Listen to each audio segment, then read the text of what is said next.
नमस्कार, आप सभी का एक बार फिर से स्वागत है। आज बात करेंगे माता के चौथे स्वरूप यानी माता कुष्मांडा की। नवरात्रि के चौथे दिन माता के चौथे स्वरूप माता कुष्मांडा की पूजा अर्चना की जाती है। माता कुष्मांडा को ब्रह्मांड को उत्पन्न करने वाला माना जाता है।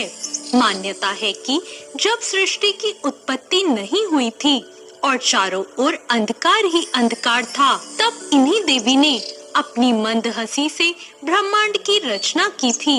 इसलिए इन्हें सृष्टि की आदि स्वरूपा या आदि शक्ति कहा गया है। मंद हंसी के द्वारा अंड अर्थात ब्रह्मांड को उत्पन्न करने के कारण ही इन्हें माँ कुष्मांडा के नाम से जाना जाता है। माता कुष्मांडा की 8 भुजाएं हैं। इनमें इन्होंने कमंडल, धनुष बाण, कमल पुष्प, अमृत कलश, चक्र, गदा और जपमाला थाम रखी हैं। जब चारों ओर सिर्फ अंधकार ही अंधकार था और सृष्टि का कोई अस्तित्व ही नहीं था, तब माँ कुष्मांडा ने अपनी मंद हंसी से सृष्टि की रचना की।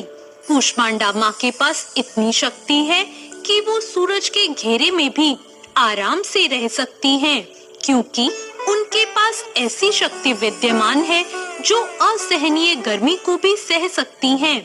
इस कारण माँ कुष्मांडा की पूजा करने से भक्त के जीवन में हर तरह की शक्ति और ऊर्जा का संचार होता है। यही केवल एकमात्र ऐसी माता है जो सूर्यमंडल के भीतर लोक में निवास करती हैं।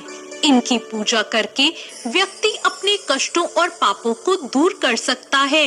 कहा जाता है कि यदि कोई लंबे समय से बीमार है तो माँ कुष्मांडा की विधि विधान से की गई पूजा उस व्यक्ति को अच्छी सेहत प्रदान करती है। पौराणिक कथा के अनुसार माता कुष्मांडा का अवतार दैत्यों का संहार करने के लिए ही हुआ था।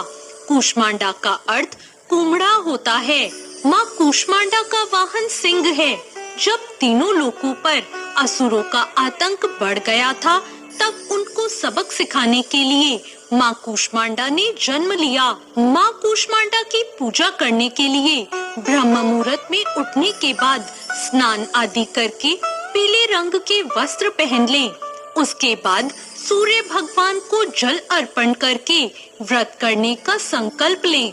अब सबसे पहले कलश की पूजा करें, साथ ही ब्रह्मा, विष्णु और महेश तीनों देवताओं का आवाहन करें। अब देवी को फूल और माला चढ़ाएं। पूजा के बाद माँ की कथा और आरती सुनें और मंत्रों का जाप करें और आखिर में माँ कुष्मांडा को भोग लगाकर उनकी आरती गाएं। माँ कुष्मांडा की पूजा करते हुए ओम कुष्मांडाय नमः मंत्र का जाप करें। माता की आरती करने के बाद प्रसाद बांटें और अंत में माता को अति प्रिय कुम्हड़े यानी कद्दू से बने पेठे या मालपुए का भोग लगाएं। या देवी सर्वभूतेषु माँ कुष्मांडा रूपेण संस्थिता, नमस्तस्यै नमस्तस्यै नमस्तस्यै नमो नमः। जय माँ कुष्मांडा। तो ये थी माँ कुष्मांडा की कथा। आपको ये कथा कैसी लगी कमेंट करके जरूर बताएं।